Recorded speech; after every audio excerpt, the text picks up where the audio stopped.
Salve Deus! Sejam bem-vindos ao audiolivro No Limiar do Terceiro Milênio, escrito pelo Trino Tumushi Mestre Mario Sassi. Capítulo 6: A Prática do Mediunismo. Tema: Infraestrutura crística. Onde houver duas ou mais pessoas reunidas em meu nome, eu estarei entre elas em espírito e verdade. Mateus 18:20. Essa promessa do Mestre Jesus, repetida antes de qualquer trabalho mediúnico, é a melhor forma de garantir, para ele, a assistência dos espíritos superiores. Essa frase evangélica pode ser repetida em todos os quadrantes do globo, em qualquer língua, pois, dificilmente, o seu sentido pode ser deturpado. O Mestre Jesus representa, no atual ciclo de peixes, o Cristo atuante, a manifestação sensível de Deus aos seres humanos. Pouco importa se a apresentação se faz em termos de budismo, hinduísmo, catolicismo ou outras roupagens religiosas. A presença crística se evidencia através de fatores que são comuns e inconfundíveis a todo o espírito encarnado na Terra ou, em outras condições, nas suas imediações. Toda religião, doutrina, iniciação, ciência oculta, conhecida ou não da atual humanidade, esotérica ou esotérica, se caracterizará como crística se a atitude fundamental que sugerir puder se resumir em 3 palavras: amor, humildade e tolerância. Para se compreender amplamente esse fato, deve-se notar que a presença crística não é manifesta, apenas, em termos de doutrina verbalizada ou escrita, mas, sim, na determinação de uma atitude básica de comportamento global, que envolve todos os aspectos da vivência humana. O Mestre Jesus foi o executor de um plano sistemático, que envolveu toda uma etapa evolutiva da humanidade, compreendendo um período de 2000 anos. Esse sistema abrange todos os aspectos concebíveis do ser humano, e visa dar, essencialmente, a cada espírito, a mais completa oportunidade evolutiva. O ciclo de peixes é do karma, e seu símbolo máximo é a estrela de 6 pontas, 2 triângulos equiláteros sobrepostos em posição inversa, que representam a evolução e a involução. Karma significa o pagamento de dívidas anteriores, liquidação de débitos. Por isso, a figura de Jesus aparece como o Redentor, o Salvador, o amigo que ajuda a pagar nossas dívidas. Com essa premissa, o sistema se apresenta como algo intermediário entre duas situações. Esse é o fato básico do mediunismo,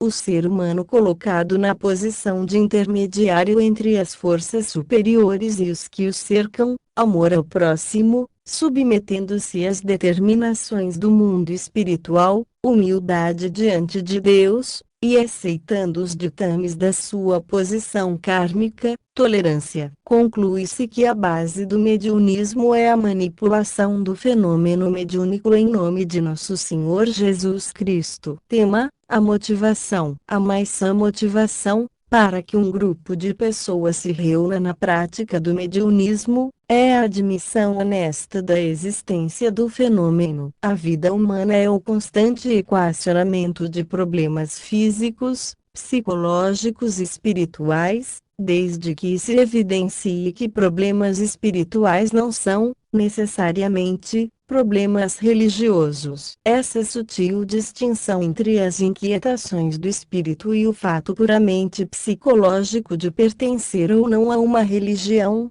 deve ser buscada em termos individuais. Religião é um modelo de comportamento, e o fato de um indivíduo não se ajustar a um padrão determinado, não é problema espiritual, mas, apenas, social, psicológico. Religiões representam épocas, latitudes e longitudes, de maior ou menor extensão e profundidade, variando, portanto, no tempo e no espaço. O ser humano é, basicamente, sempre o mesmo. Inquietações espirituais são os estímulos desconhecidos da personalidade, os fatos estranhos ao previsível de cada um, os anseios desconhecidos, os sonhos secretos, as dores inconsoláveis, as sensações de abandono, coisas essas que só o indivíduo pode saber de si mesmo. Ao chegar o momento em que essas coisas se tornam prementes, a ponto de alterarem o comportamento físico ou psicológico, o indivíduo está pronto para o mediunismo. Sem dúvida, existem outras motivações para o ingresso num grupo mediúnico ou a procura para organizar outro. Mas a pessoa só permanece ou o grupo obtém sucesso quando os motivos são fortes. A pesquisa ou a curiosidade não são suficientes, pois são puramente psicológicos. Também, não adiantam as provas ou testes, porque são sempre exteriores ao indivíduo. Para que uma pessoa procure o mediunismo, ou pense em organizar um grupo mediúnico, é preciso que ela tenha sentido o fenômeno em si mesma, o admita por experiência própria, individual. E quem, nesse mundo, já não teve alguma experiência nesse sentido? Tema: o grupo social. A mediunidade é uma manifestação essencialmente individualizada, porém, com características comuns a todos os seres humanos. Essa exteriorização comum permite que quaisquer pessoas possam se reunir para formar um grupo mediúnico, independente da aculturação social ou intelectual. Um conjunto mediúnico ideal é o que se compõe de pessoas com aspirações espirituais comuns, e não por motivações sociais. A padronização de um corpo mediúnico se faz em termos de ideais transcendentes, mas não personalísticos. Compreensão espiritual não é o mesmo que compreensão social. Isso porque um espírito evoluído pode habitar um ser humano, qualquer que seja a sua posição social, e o mesmo pode acontecer com um espírito evoluído, atrasado. Posição social nada tem a ver com posição espiritual. Embora seja natural a aglutinação das pessoas de interesses comuns, em termos de posicionamento social, formando grupos harmônicos culturalmente, isso pouco benefício traz para o exercício evangélico. Ao contrário, o perfeito entendimento psicológico e a concordância de todos em torno de tudo,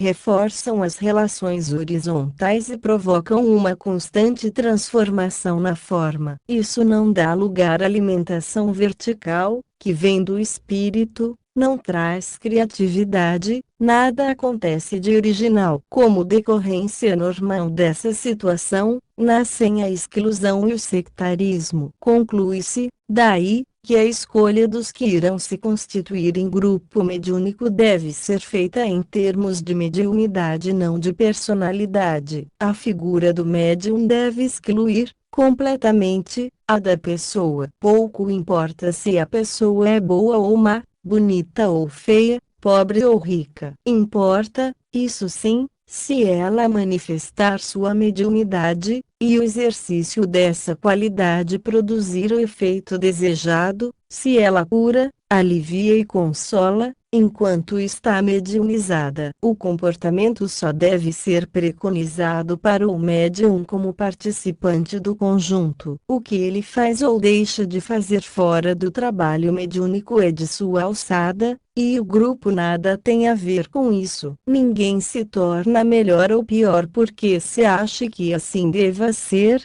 ninguém modifica ninguém. Mas, no exercício constante da mediunidade, no contato regular que o médium tem com seu próprio espírito, ele se modifica efetivamente, de dentro para fora. Nenhuma pessoa se torna boa médium porque é boa. Quase sempre, essas pessoas se tornam bons organizadores, solícitos e serviçais, mas, raramente, bons médiums. De modo geral, o candidato a bom médium é aquele sofrido, maltratado pela vida e que já experimentou os altos e baixos de sua existência. Esse está em melhor condição de perceber a autenticidade e de se realizar através da mediunidade. A heterogeneidade do grupo proporciona muito mais oportunidades aos participantes de exercer sua tolerância, sua humildade e seu amor. Tema: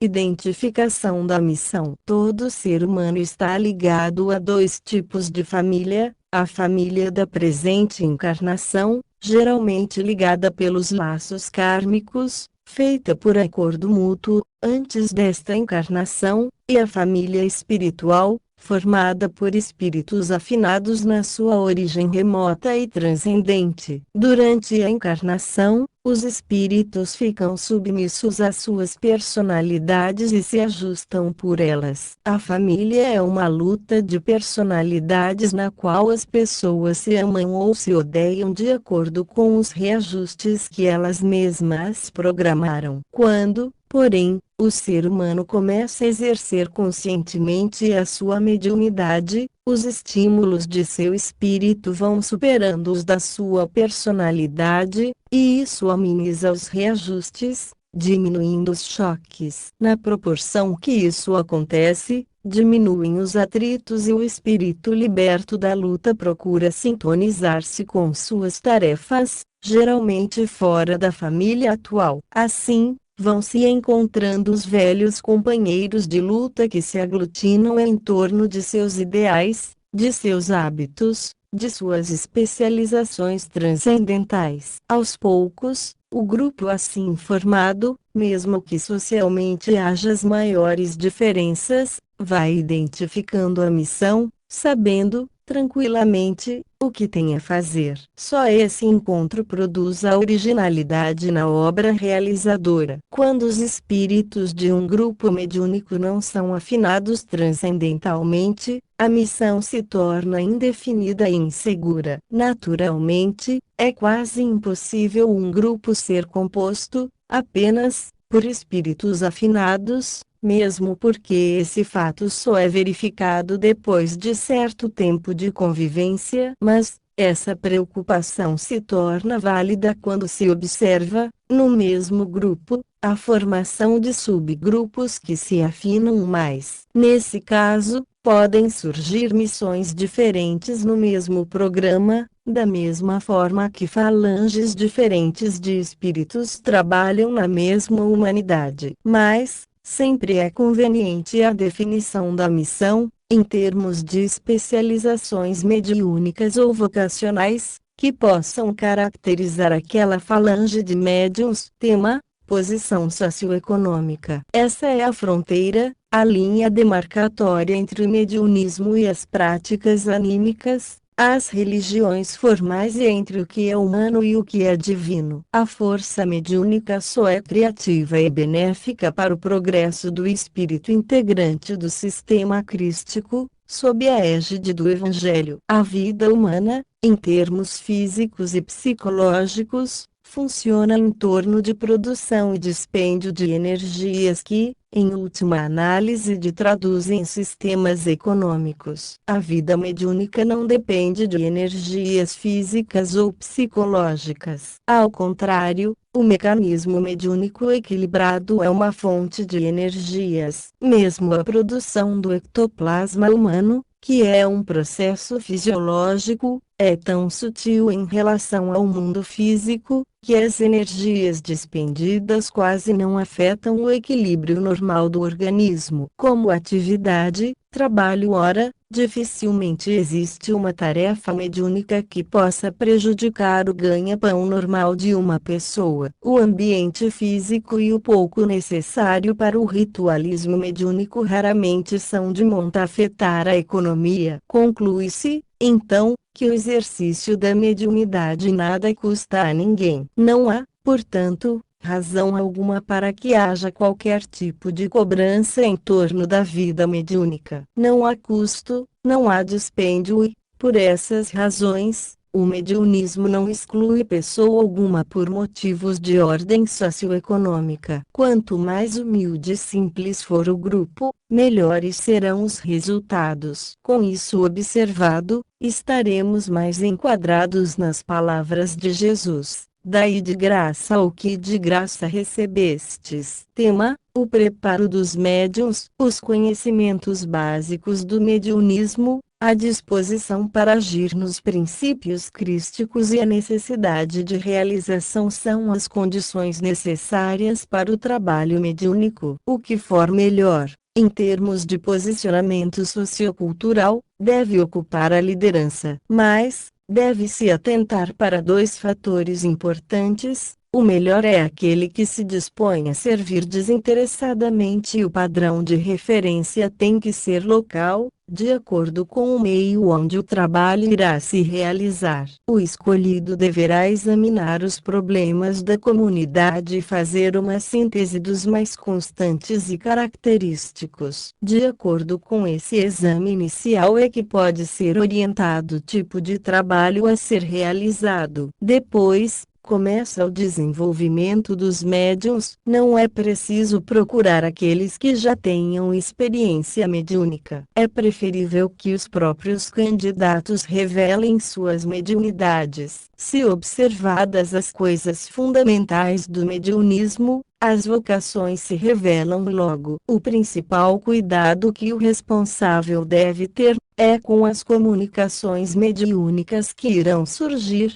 Inevitavelmente, é preciso, sempre, ser lembrado de que a comunicação nunca é isenta da personalidade do médium. A direção dos trabalhos deve ser, sempre, de um doutrinador, e compete a ele julgar as comunicações, aproveitando as que correspondam, objetivamente, ao trabalho. Deixem que os médiums se revelem e se desenvolvam com certa liberdade. Procurem, somente, prestar-lhes assistência, dando uniformidade na forma, principalmente aos que incorporam. Aprendam a distinguir o doutrinador do incorporador, a fim de que não haja desenvolvimentos errados. Depois de certo tempo de experiência com o grupo, faça pequenas reuniões informais, em que todos possam ser ouvidos. Quando o grupo se sentir seguro, comece o atendimento de pacientes. Tema: o ambiente e o ritual. Os fatores mediúnicos estão, sempre, presentes em todos os ambientes onde haja pessoas reunidas. Para um trabalho deliberado, qualquer aposento serve, desde que fique reservado para esse fim.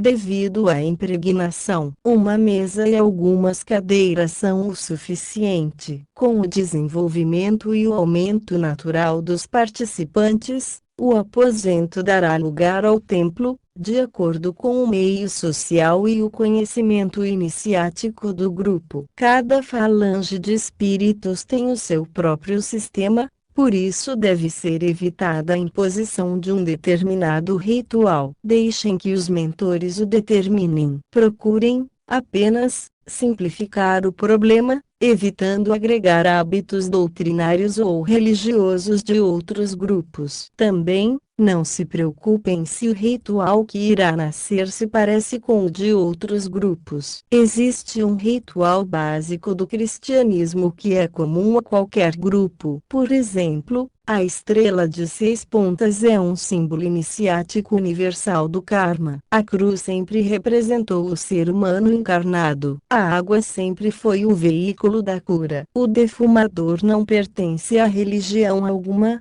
em particular. E assim por diante, desde os cantos, música ambiente, cores, uniformes, etc. Tema: a liderança. Esse é o ponto crítico do trabalho mediúnico. Ele só irá inspirar confiança se a liderança for exercida por um doutrinador, secundado por outros doutrinadores. Entendemos, aqui, por liderança, toda a orientação do grupo mediúnico nos aspectos fundamentais, a saber: 1. Doutrina ou conjunto doutrinário. 2. Finalidade específica do grupo. E 3. A filosofia do comportamento. A doutrina básica do mediunismo é a reencarnação. A partir dessa premissa, o líder seleciona os aspectos que mais se apropriem às finalidades específicas do grupo, de acordo com a média do padrão cultural ambiente. Na medida do possível, esse conjunto doutrinário deve ser do conhecimento de todos os médiuns, principalmente os doutrinadores. A finalidade básica de um trabalho mediúnico é o reequilíbrio de seres humanos. Os médiuns que formam o grupo irão se reequilibrar pela mediunidade, os clientes, pelo atendimento dos médiuns. Reequilibrar significa ajustar uma pessoa à sua faixa kármica, de acordo com o grau de evolução alcançado pelo seu espírito. O líder deve estabelecer a filosofia a ser seguida pelo grupo, cuja base é considerar o participante pela sua mediunidade, e o cliente pela sua necessidade. O respeito ao livre-arbítrio é a única atitude compatível com o sistema crístico. Não julgar para não ser julgado é a melhor forma de dar oportunidade a todos, indistintamente. O cliente ou médium em potencial deverá, sempre, ser atendido, qualquer que seja a sua posição social. Por pior que seja a sua moral, depois de atendido ele não fica devendo nada ao grupo. Ninguém assume obrigação alguma com o grupo, nem mesmo doutrinária. O grupo, porém, sempre tem obrigação com as pessoas. Tema: alimentação doutrinária. Esse é o maior problema com o qual o corpo mediúnico irá se deparar. Quem trará a doutrina a ser seguida? Os videntes, os médiuns de incorporação, os psicógrafos. A vidência é mediunidade interpretativa. O que o vidente vê, ele é obrigado a traduzir em imagens e palavras compreensíveis aos de fora de sua vidência. Não há, portanto, maneira alguma de ser comprovado. O incorporador comunica a mensagem impregnada de seu próprio ponto de vista, a não ser em condições excepcionais de inconsciência. O psicógrafo escreve mensagens, mas ninguém pode comprovar quem seja o mensageiro a não ser, também, em condições excepcionais, como é o caso de Chico Xavier. Quem, então, terá condições de interpretar uma orientação espiritual com autenticidade? A resposta é única: o doutrinador. Somente esse médium tem condições de interpretação correta de uma mensagem, pelo simples fato de que seu raciocínio normal é iluminado pela sua mediunidade. O doutrinador ouve, lê, compara e sintetiza com muito maior possibilidade de isenção. O fundamento na interpretação de mensagens que o doutrinador deve ter é a seguinte: só os espíritos superiores, que já alcançaram o plano espiritual, que estão fora da faixa kármica e cujo habitat é fora da Terra, têm condições de alimentar doutrinariamente e dar socorro a espíritos encarnados. A mensagem desses espíritos é completamente isenta, pois seu padrão de referência é o destino transcendental dos que eles assistem, de acordo com o sistema crístico. Esses espíritos jamais interferem no livre-arbítrio dos encarnados. Eles nunca decidem as questões pelas pessoas, mas se resumem a ajudá-las a decidir por si mesmas. Só esses espíritos têm a capacidade de trazer energias siderais e produzir modificações efetivas na trajetória kármica dos encarnados. Só eles têm acesso aos registros transcendentais, e podem fazer um recartilhamento, sem fugir às metas kármicas, individuais ou coletivas. Fora dessa premissa, qualquer comunicação, não importa os meios, é de espíritos que ainda habitam o planeta Terra, nos seus vários planos e até mesmo na sua superfície física. Esses espíritos, por melhor que sejam,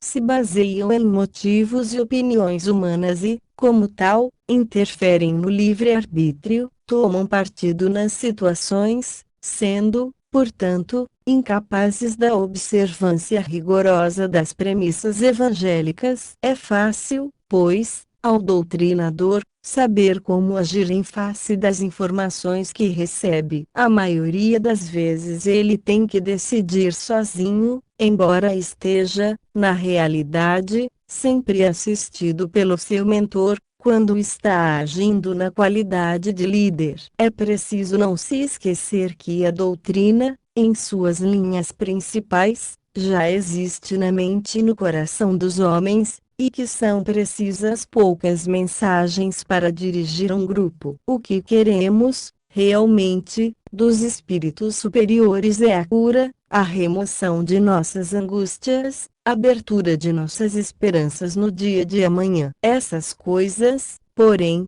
não vêm em forma de mensagens escritas ou faladas, mas, sim, de realidades verificáveis. Pouco adianta a uma pessoa ouvir bonitas palavras se com elas não forem removidas as cargas magnéticas e as correntes negativas que assediam. O que precisamos, efetivamente, são as forças do céu. Compete a nós mobilizar as forças da terra através das nossas possibilidades humanas. Concluindo, um trabalho mediúnico só é autêntico e está enquadrado no sistema crístico quando é dirigido pelos espíritos superiores e qualquer outra classe de espíritos seja apenas cliente. Que se acautelem, pois, todos aqueles que queiram cumprir seu dever mediúnico. Só os espíritos superiores podem nos orientar, e só eles sabem não só dos nossos destinos particulares, como o destino do nosso mundo e dos mundos que nos cercam. Tema: no limiar do terceiro milênio. Faltam,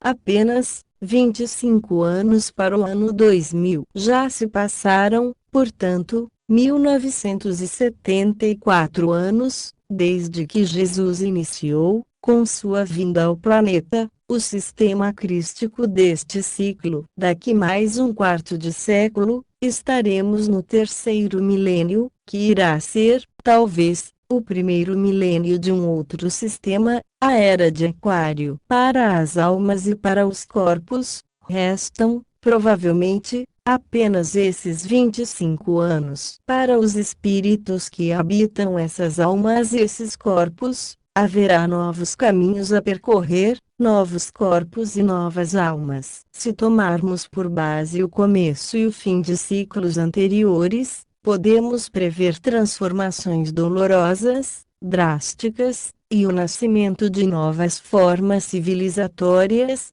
novos conceitos de vida. Nada indica que continuaremos na atual linha de vida. Os fatos reais evidenciam isso. A demografia nos apavora com os dados do crescimento populacional. Os ecologistas nos dão notícias sombrias da destruição da natureza. A poluição aumenta drasticamente. Em pouco tempo, começaremos a sentir os efeitos da poluição atômica. Os sistemas políticos e econômicos se tornam, a cada dia, menos eficientes. O homem se padroniza e perde sua individualidade. A liberdade é apenas aparente. Cada vez mais as almas se enclausuram e se concentram nas neuroses, nas psicoses e nos vícios autodestruidores. Periodicamente, as neuroses eclodem coletivas, em guerras e doutrinas extremadas. A consequência direta da desagregação da alma aumenta a ansiedade pela tranquilidade do espírito. Essa atitude explica a atual busca mística e religiosa. As religiões tentam ir ao encontro dessa demanda, mas sua própria infraestrutura, apenas humana,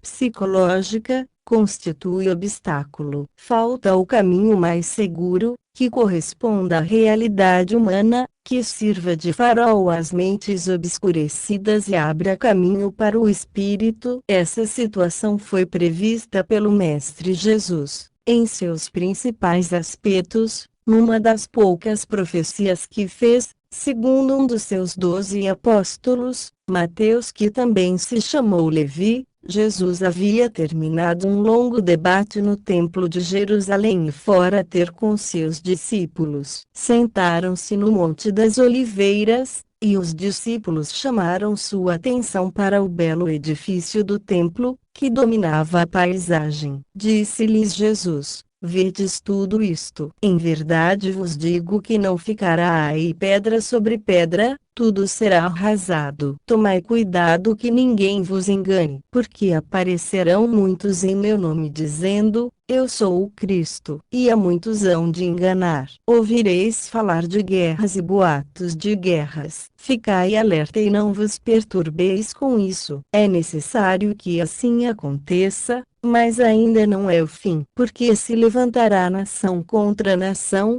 e reino contra reino, haverá fome, peste e terremotos por toda parte. Mas tudo isto será apenas o princípio das dores. Então vos hão de entregar à tribulação e à morte, e, por causa do meu nome, sereis odiados de todos os povos. Muitos hão de perder a fé, atraiçoar-se e odiar-se uns aos outros. Surgirão falsos profetas em grande número, iludindo a muitos. E com o excesso de impiedade, há de a caridade arrefecer no coração de muitos. Mas, quem perseverar até o fim, será salvo. Será este evangelho do reino pregado no mundo inteiro, em testemunho a todos os povos, só depois disto virá o fim. Quando, pois, virdes reinar no lugar santo os horrores da desolação, de que falou o profeta Daniel, atenda isto, leitor. Então fujam para os montes os que estiverem na Judeia,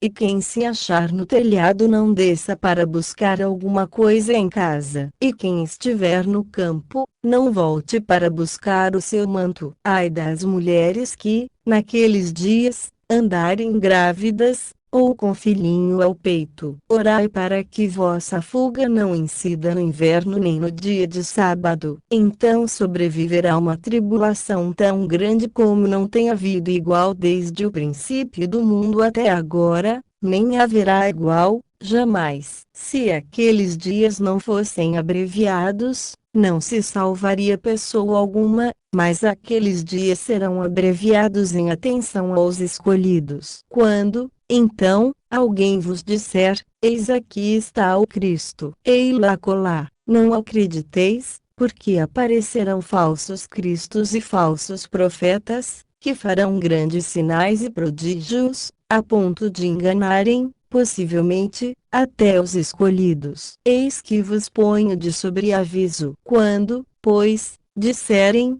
Eis que estais no deserto, não saiais. Eis que estais no interior da casa, não lhe deis crédito. Pois, assim como o relâmpago que rompe no oriente e fuzila até o ocidente, assim há de ser, também, na vinda do Filho do Homem. Onde houver carniça, aí se juntam as águias. Logo depois da tribulação daqueles dias, escurecerá o sol, e a lua dará sua claridade, as estrelas cairão do céu, e serão abaladas as energias do firmamento. E então aparecerá no céu o sinal do Filho do Homem. Lamentar-se-ão todos os filhos da terra, e verão o Filho do Homem vindo, sobre as nuvens do céu, com grande poder e majestade. Enviará os seus anjos, ao som vibrante da trombeta, e ajuntarão os seus escolhidos dos 4 pontos cardeais, de uma extremidade do céu até a outra. Aprendei isto por uma semelhança tirada da figueira: quando os seus ramos se vão enchendo de seiva e brotando folhas,